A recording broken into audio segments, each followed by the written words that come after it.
लगातार पिछले 24 घंटे में जो बेशुमार यहाँ ट्रांसफरें हुई, इलेक्शन कमीशन को उनका फौरी तौर जायजा लेना चाहिए। अब 15 अगस्त को कौन सा सरकारी अफसर दफ्तर जाता है? यहाँ तो 15 अगस्त को दुकानों पर भी जो है लोगों को जाने की इजाजत बीच बीच में नहीं दी जाती। एक लंगड़ी टूटी फूटी इस तरह की हुकूमत नहीं चाहेंगे, वो एक मजबूत हुकूमत चाहेंगे। इलेक्शन अनाउंस हुए घंटा नहीं हुआ और मैं सारा कुछ अगर यहीं आपके सामने रखूं तो फिर इलेक्शन कैंपेन का क्या फायदा? कल ही वोट डलवा दो और परसों गिनवा दो। 188 के बाद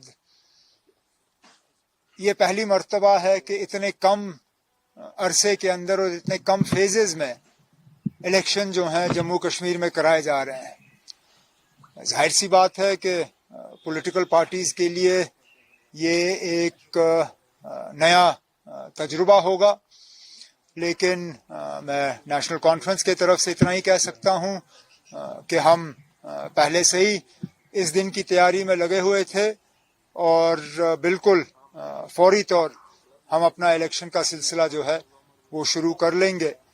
इसके साथ साथ इलेक्शन कमीशन ऑफ इंडिया की तरफ से अभी जो मैं उनका प्रेस कॉन्फ्रेंस सुन रहा था, उन्होंने फ्री और फेयर पोल्स पे बहुत जोर दिया। उन्होंने सिक्योरिटी को लेके किसी तरह की पॉलिटिक्स नहीं होनी चाहिए उसका जिक्र किया।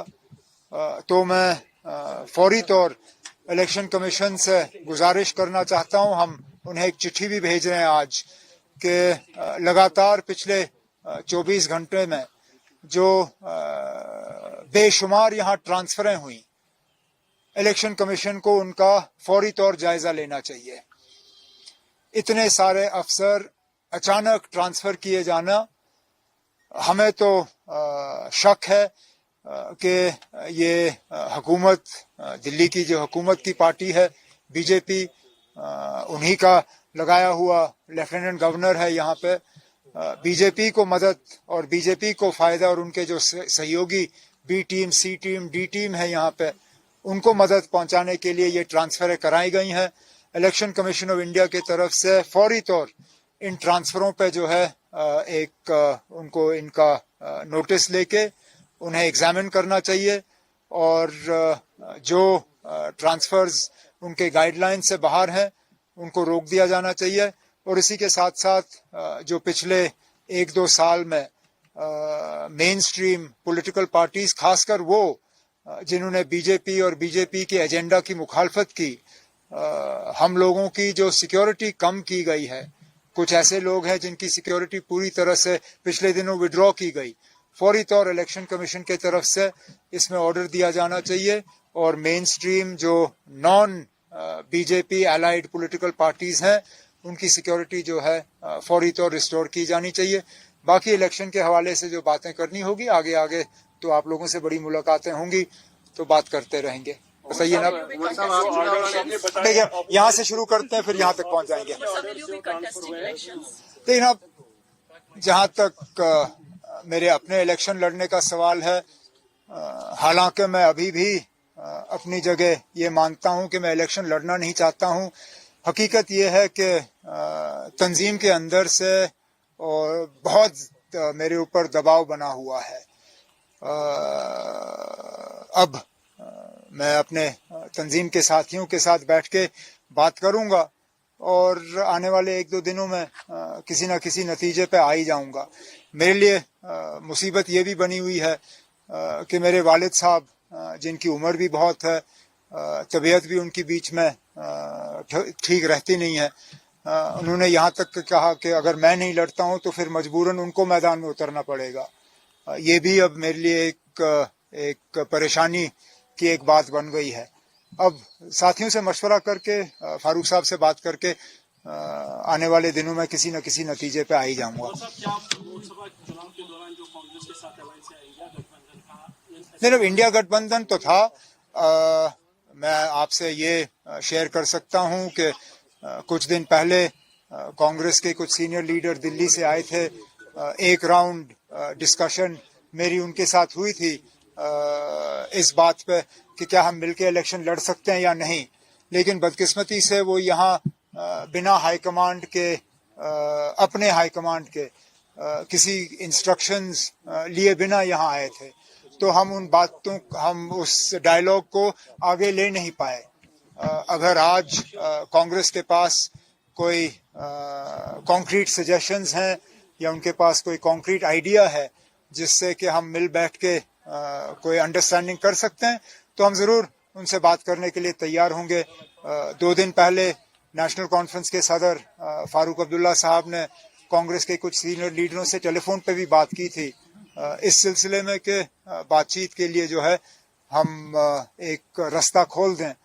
अब इलेक्शन तो अब हमारे सिर पे है, ज्यादा वक्त रहा नहीं, अब देखते हैं इन दिनों में हम क्या कर पाएंगे। बाकी किसी पार्टी से गठजोड़ की कोई उम्मीद ना, जिन पार्टियों ने हमारे खिलाफ पिछले दिनों में इलेक्शन लड़ा उनके साथ और जो उस इलेक्शन के बाद भी हमें गाली देने पे थके नहीं, उनके साथ शायद मुश्किल होगा, क्योंकि रिश्ता उनको ठीक करना था, बजाय ये कि वो रिश्ता ठीक करें उन्होंने रिश्ता और बिगाड़ा। लेकिन चलिए अभी देखते हैं किस तरह के हालात बनते हैं, वक्त ज्यादा है नहीं हमारे पास। जिस तरह के हालात है सर, पिछले दिनों जो सिक्योरिटी सिचुएशन हुई है उसको देखकर आपको क्या लगता है कि चुनाव जो है सही मायने में हो जाएंगे? ना, बिल्कुल क्यों नहीं होंगे। अगर हम 96 में चुनाव कर सकते थे, अगर हम 98 में कर सकते थे, 99 में कर सकते थे, 2002 में कर सकते थे, तो आज कम से कम हम ये तो मान के चल सकते हैं कि जम्मू कश्मीर 2024 और जम्मू कश्मीर 1996 जमीन आसमान का फर्क है। अगर हम उस वक्त इलेक्शन करा सकते थे तो आज तो मुझे कोई इस तरह की कोई परेशानी नहीं है कि इलेक्शन नहीं होंगे।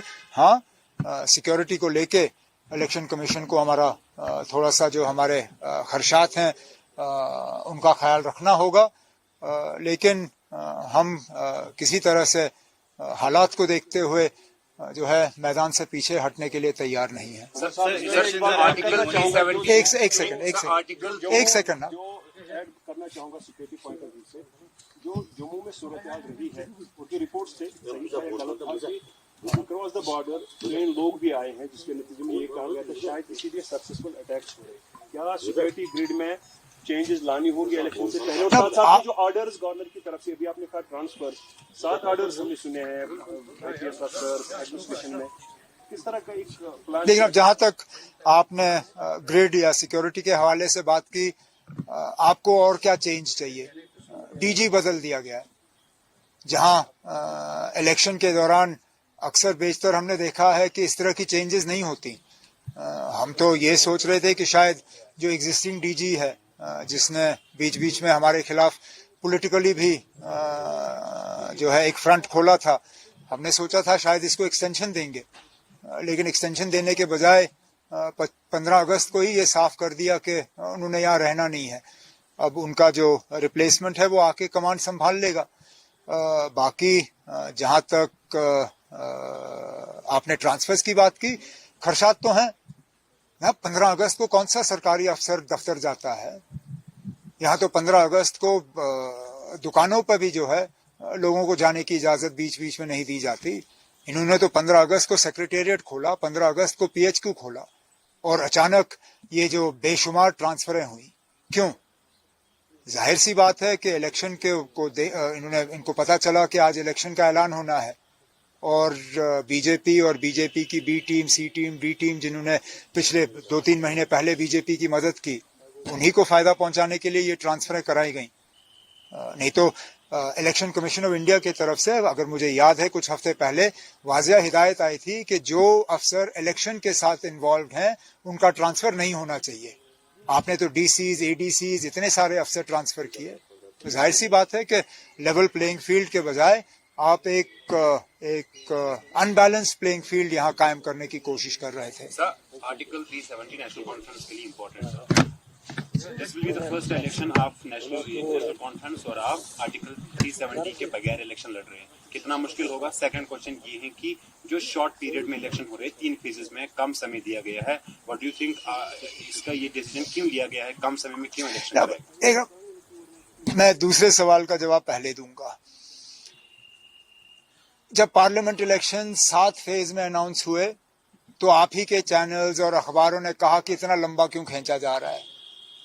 अब जब 3 फेजेस में यहाँ इलेक्शन हो रहे हैं तो ये पूछा जा रहा है कि ये क्यों किया जा रहा है। अब दोनों तरफ से तो हम शिकायत कर नहीं सकते। अगर वो ज्यादा लंबा था 5 फेज हमारे लिए, तो फिर हम 3 फेजेस पे शिकायत क्यों करें। और 3 फेज और 5 फेज में वैसे भी कौन सा खास फर्क है। हम लोग 1 सेकंड, लेट मी फिनिश। हम लोग इलेक्शन के ही मोड में ही रहे ना। अभी 2 महीने पहले हमने इलेक्शन लड़ा, हम तो उसी मतलब मूड में रहे।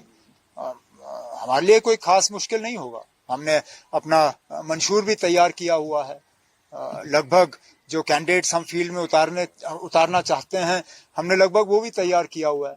अब हमारे लिए थोड़ी सी ये बात बनेगी कि कुछ दिनों के अंदर अंदर अगर अलायंस हमारा हो जाता है तो उसमें हमें देखना होगा कि कहाँ पे हम उतारेंगे, कहाँ पे हम दूसरों की मदद करेंगे। वो आने वाले दिनों में हम फैसला ले लेंगे। जहां तक 370 के हटने के बाद ये तो सबके लिए पहला इलेक्शन है, सिर्फ नेशनल कॉन्फ्रेंस के लिए नहीं। ये जम्मू कश्मीर के लिए पहला असेंबली इलेक्शन है 370 के बाद। तो हम सबके लिए ये एक अजीब सा इलेक्शन होगा। एक यूटी में हमारा पहला इलेक्शन है। सेंट्रल रूल में चलिए हमने इलेक्शन लड़े हैं, लेकिन यूटी में हमारा पहला इलेक्शन होगा। और जैसे मैंने कहा, इतना शॉर्ट टाइम फ्रेम में हमें इलेक्शन की आदत नहीं है। हमें अचानक इसकी आदत जो है एक आदत डालनी होगी। डालेंगे ना, लड़ेंगे।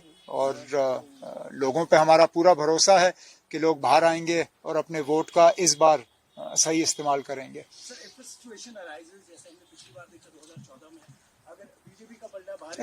मैं इफ्स और बट्स का जवाब देता ही नहीं हूं। अगर जम्मू के ग्राउंड सिचुएशन पे हम जाएं, जहां मेरा इन पिछले दिनों काफी एक्सटेंसिव दौरा रहा, फारूक साहब भी अभी आज भी जम्मू में ही हैं। जम्मू में वे बीजेपी की वो हालत नहीं है जो बीजेपी वाले चाहेंगे। उनका अगर बस चलता तो ये इलेक्शन होते ही नहीं। ये इलेक्शन 1 अक्टूबर को मुकम्मल किए जा रहे हैं क्योंकि सुप्रीम कोर्ट का आदेश है। सुप्रीम कोर्ट ने कहा कि 30 सितंबर से पहले ये सिलसिला खत्म होना चाहिए। 30 सितंबर का चलो इन्होंने 1 अक्टूबर कर दिया। लेकिन ये बीजेपी अपनी मर्जी से नहीं कर रहे हैं। तो मैं इफ्स और बट्स में नहीं जाऊंगा। इलेक्शन हो जाने दीजिए। मेरी तो ये उम्मीद है कि लोग एक लंगड़ी टूटी फूटी इस तरह की हुकूमत नहीं चाहेंगे। वो एक मजबूत हुकूमत चाहेंगे और उस हुकूमत को यहाँ पसंद करेंगे। या तो एक पार्टी या प्री पोल जो ओपन आके लोगों से वोट मांगे, उनकी मदद करने के लिए आएंगे। लोकसभा चुनाव से पहले आपने कहा था कि महबूबा मुफ्ती के लिए दरवाजे खुले रहेंगे अगर वो जो है विधानसभा चुनाव के लिए जो है अलायंस करेगी। क्या अभी भी वो दरवाजे आपके ना, हमने तो दरवाजा खुला रखा था। दरवाजा शायद कुछ हद तक उन्होंने ही बंद किया। मैंने उस वक्त कांग्रेस से कहा था कि 5 सीटों में उनको कुछ देने की गुंजाइश कम है, लेकिन अगर उन्होंने इंडिया अलायंस की पूरी मदद की तो जरूर हम उनसे पार्लियामेंट के बाद असेंबली के लिए बात करेंगे। लेकिन पार्लियामेंट में उन्होंने कांग्रेस की तो मदद कहीं की नहीं, कैंपेन कहीं किया नहीं, वोट कहीं कांग्रेस के लिए मांगे नहीं जम्मू में। और यहाँ पे तो इंडिया ब्लॉक के खिलाफ 3 सीटों पे उन्होंने अपने उम्मीदवार उतारे।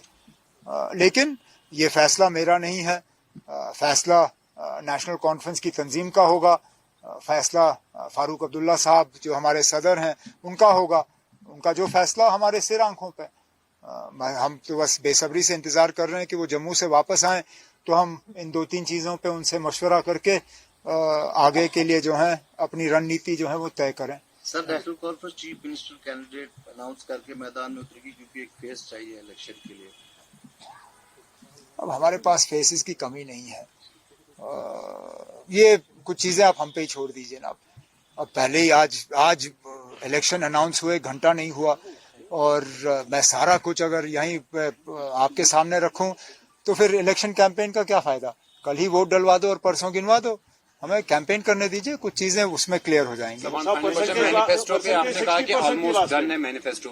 सो 370 के लिए उसमें क्या है? आप मैनिफेस्टो के लिए वेट करिए ना, रिलीज करेंगे। तकरीबन 60% रही पिछली बार, क्या वही एक्सपेक्टेशन होगी इस बार? लास्ट टाइम बोलते अब हम तो एक्सपेक्ट करते हैं कि असेंबली में पार्लियामेंट से ज्यादा लोग शिरकत करेंगे, कैंडिडेट ज्यादा होंगे, लोकल टच रहता है। ये हमारा तजुर्बा रहा है कि जितना लोकल इलेक्शन होता है उतनी पार्टिसिपेशन ज्यादा होती है। पंचायतों में, urban local bodies, DDC, BDC, इसमें लोग ज्यादा शिरकत करते हैं, असेंबली में फिर, और सबसे कम पार्लियामेंट में। अगर पार्लियामेंट में लोगों की इतनी भारी तादाद में शिरकत रही तो हम उम्मीद करते हैं कि असेंबली में तो उससे ज्यादा ही होगा। Okay, thank you. अगर आप ये वीडियो YouTube पर देख रहे हैं तो हमारे चैनल को सब्सक्राइब करें और बेल आइकन को दबाना ना भूलें। अगर आप Facebook पर ये वीडियो देख रहे हैं तो हमारे पेज को लाइक करें।